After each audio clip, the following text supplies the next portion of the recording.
అందరికీ ఏదైనా ఒక నిజాయితీగా సమాజంలో ఎక్కడ మంచి ఇష్యూ వచ్చినా, బడుగు బలహీన వర్గాలకు సమస్య వచ్చినా, ఒక మంచి సమస్య వస్తే అది కులము, తన కులము కాదు, బహుజనులు అదేవిధంగా పెద్ద కులస్తులు అని ఏమీ ఆలోచించకుండా కొంత నిజాయితీగా కూడా వెళ్ళాల్సినటువంటి అవసరం ఉంది.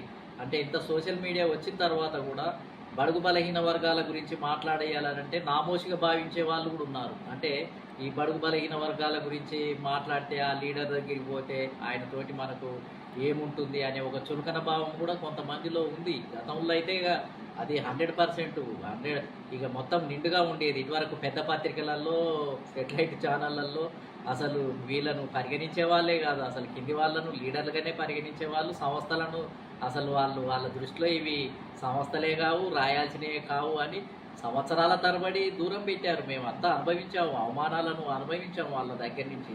అయినా కానీ ఏందనంటే మేము గౌరవిస్తాం.